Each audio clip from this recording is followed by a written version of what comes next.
Hey, Kage back again. Today we're going to talk about Bethesda games responding to negative reviews on Starfield on the platform Steam. Now Starfield, pretty much everybody knows about the game. Everybody was hyping it to be the Sony killer, the Final Fantasy destroyer and so on, better than God of War. And from the start I already thought it does not look like it's gonna achieve those goals. And it's not like I dislike Starfield or anything, it's just that it's not that good of a game. From what I saw before the release and after release, it's even worse than I thought it was. So we're gonna now it's on Steam, currently reviewed by 81,649 people, and it's at 69% of are positive, so it's a fairly mixed game review, which was the flagship that would destroy any competition Sony had. And there is a lot of negative reviews, mostly revolving around the empty space, that there's nothing in it, it's just empty planets over and over again. Like this user on Steam explains it as it is boring, empty, soulless and unpleasant to play. That told me I'd be exploring space, not fast travel menus. You don't really explore anything at all, you just teleport from desolate waste to desolate waste. Then your spaceship sets down a 15-minute walk from the copy-paste point of interest you've been fetch quest towards. Every jump space bandit has 3 health bars, infinite empty planets to aimlessly wander across. Dungeons and caves don't just have no rewards, they have no enemies. Dead-eyed NPCs blather at you with dialogue as wordy as it is boring. Quests range from tedious to nonsensical. Space combat is so disconnected from everything else that it's practically a different game mode. The game design is fundamentally flawed, and I don't think the modding community will be able to fix it. Every element of the game is disappointing, and on top of that, it's ugly. The only envelope this game pushes is the fidelity of its clutter objects. The Bethesda magic is gone. Now, Bethesda games always have relied on modders to finish or make their game better. Even when Starfield first released, the mods were there to improve the UI and everything else, which by all means should have been what developers should have done instead of modders. But that is Bethesda, and no, that's not an excuse for you to go lenient on Bethesda because it's just a Bethesda game. It's still not a good game, not as good as it should have been. And while emptiness is not a bad thing in games, it's not necessarily a good thing either. It's how you do the empty parts of the game. So if you walk into like an underground area or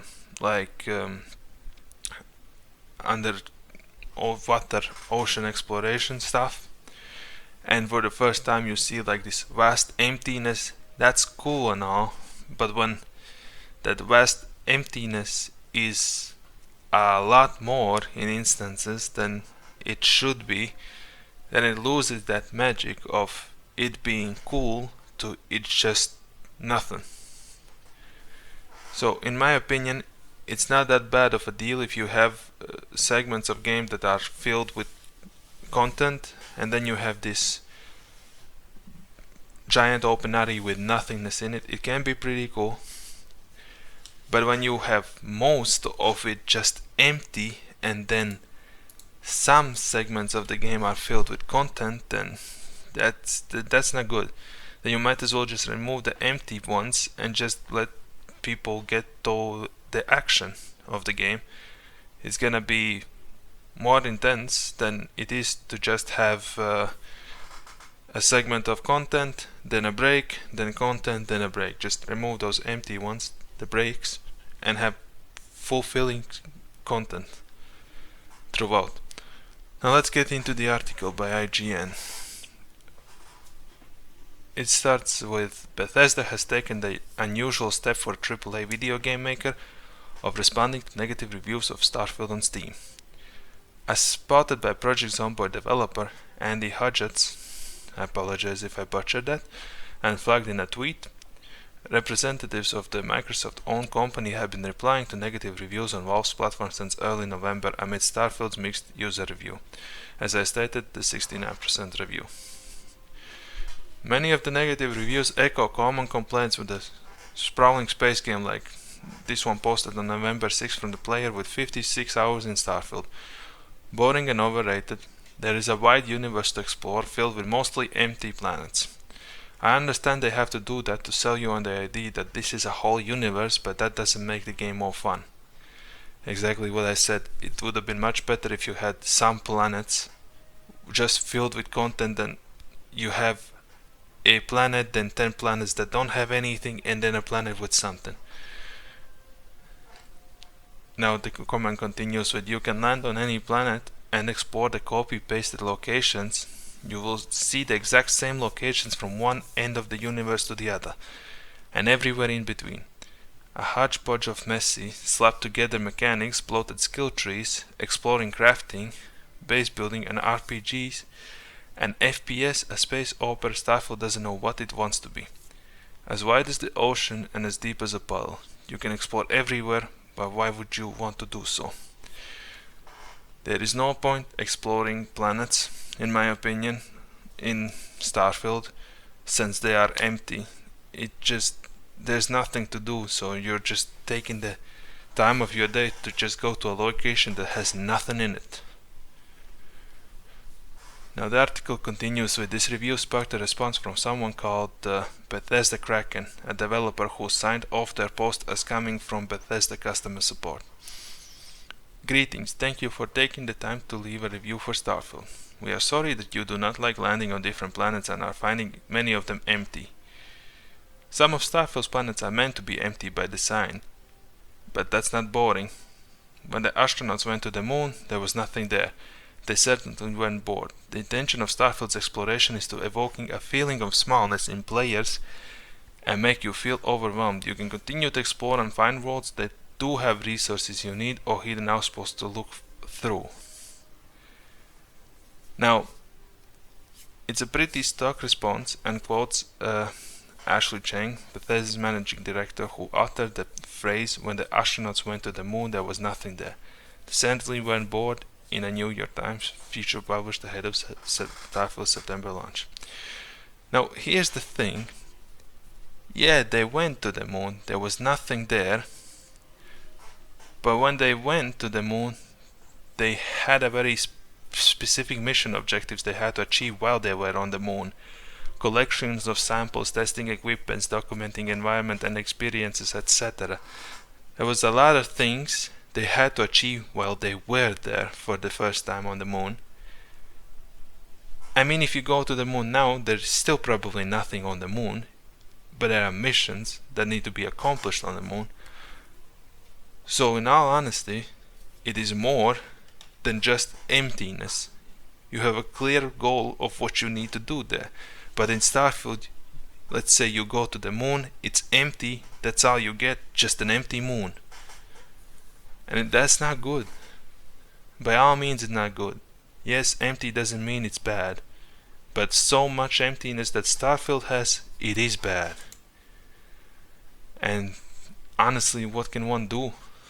There's another comment who Bethesda Kraken responded to.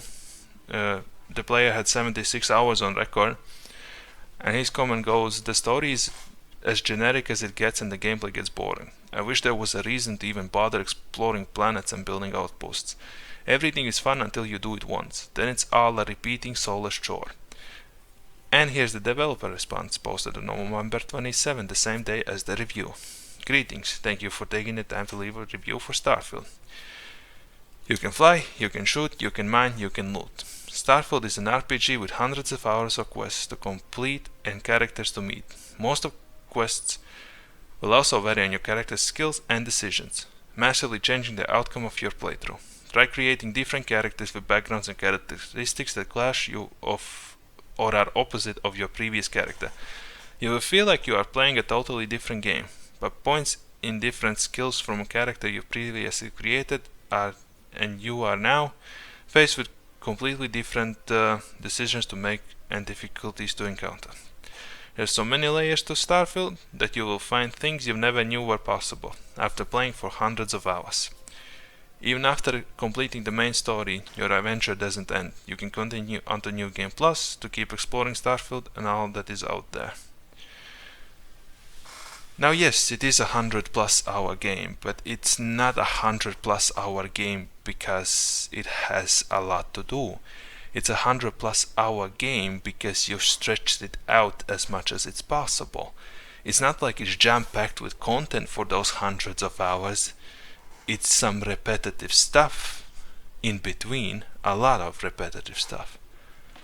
It's not a good game by that design at all. Now, I personally don't mind long games, but most people don't have the luxury of playing a 100-hour game if it's not jam-packed with content, because most people don't see the point of that, because they'll just go on to a shorter game that's jam-packed with content and will feel more fulfilled than a 100-hour game, which will not leave them fulfilled because they don't have that much time to play. Some might have 2 hours a day to play, some might have more, but in the end 100 hours plus game does not equal it being a good game. It's just a long game.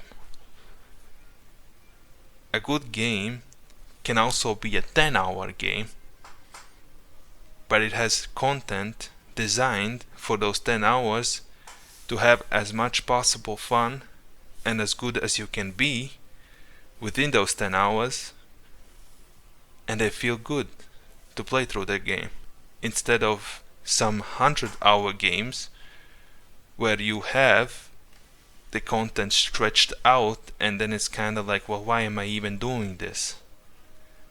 That doesn't really feel you satisfied by the end of the day on that certain game. And this fact is that I'd much rather play a 10-hour game that I feel satisfied playing afterwards than I'd play a longer game like 100-hour Starfield.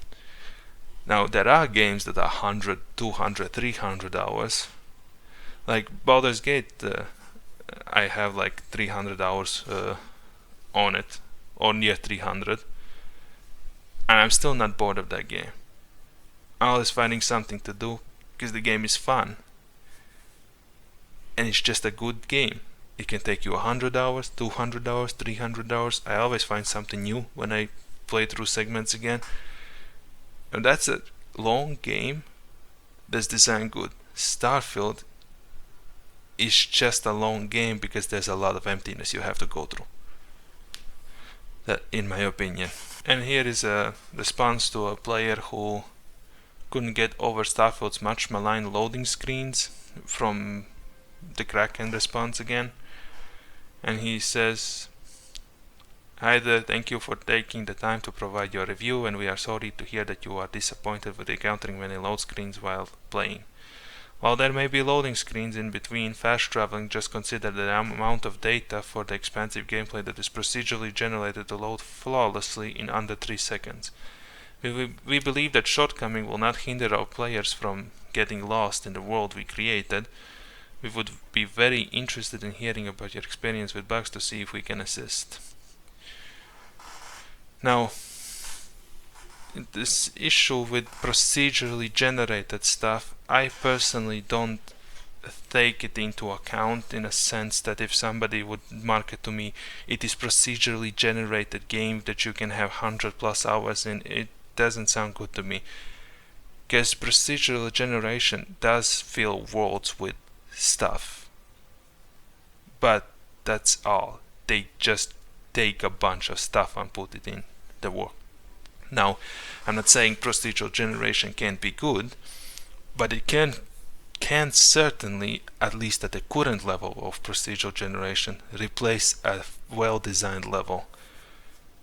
It works for games like roguelikes and other type of games that are just meant to be like dungeon crawlers and those type of games. But mostly I would say roguelikes benefit from this mostly. Not these big games like Starfield, because you exactly have what earlier we talked about. A lot of emptiness and procedural generated emptiness. Instead of well-designed levels that would be packed with content, and I understand that such a massive game is pretty much impossible to create every planet with jam-packed content, but then at least have some tasks to do on the planets instead of just it being empty. But oh well. Personally, just saying procedural generation is a buzzword people like to use, but it's nothing that impressive. And the fact that you can not just travel from planets to planets or systems, galaxies, whatever, it's just fast travel points basically instead of flying is also a big ass disappointment in this game. And another review that points out having to fast travel instead of flying through space makes the game feel less of an open world, is what I just basically said. Instead of you being able to fly through the game, you just use fast travels because you don't even have the option to travel normally. And here's the response from Kraken. Given the immense size of Starfield, we felt it made more sense to be able to use Grav Drive to jump to other solar systems. The option to fly freely among planets is still there, and you can travel from one planet to another and land without needing to open your map if you use your scanner. However, for an expedition like solar system traversal, jumping is necessary. Remember that fast travel also has its perks, as you can do so quickly when trying to complete quests, and it will always be given visual of your ship launching and landing, thus being able to appreciate all the little details that make your customized ship look unique. Doesn't matter to me. I'd much rather just enjoy exploring space on my own than just having a fast travels feature there. And honestly, it's not good design to just fast travel everywhere. Now, Bethesda Howard says we're going to be doing a lot of add-on content for Starfield. We love doing it, our fans love it. We're going to do a story expansion pack that's going to be coming. Our plan is to do things of varying sizes, and we've done a lot of that in our previous games. So it's something that we really like doing, our fans like. So despite the size of the game, there's still things we want to add as far as the features in this featureness in the future or stories and things like that. Hopefully it's going to continue for a long time that way. A size is pretty much all that Starfield has. It's just big, but it's not that fun. Not personally, for me at least.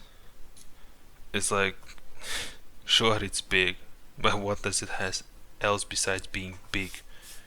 It's an outdated formula is what it has. Is a reason why people can say it's a Bethesda game, because Bethesda game has this certain feature list that they always have in the games, and it's just outdated at this point. What I like best about this responses from the developers, it's as if they're trying to convince you that the problem is not with the game, but the problem is with you. It's like, yeah, it's supposed to be empty. Doesn't matter, 90% of the planets are empty. It's your fault for not enjoying emptiness. So I'll leave the video off here, in all honesty, not much else to say. It's just developers blaming the users for the fact that they're not having fun with the game. Not that the game is maybe not as good as they thought it was. Maybe it's just not that good of a game to begin with, and you only listen to your absolute fans that will just eat up whatever you're gonna serve instead of actually giving decent criticism about your games like other people have, and then you respond to those people that give you actual criticism instead of eat up everything you serve, making it their fault. Like, it's supposed to be empty. It's supposed to not be that fun. Like, really. It's just a shit game. Okay, maybe it's not really a shit game, but it's just a mediocre game at best. It's a long, mediocre game that's not filled with anything really. That's all for me today. I'll see you guys next time.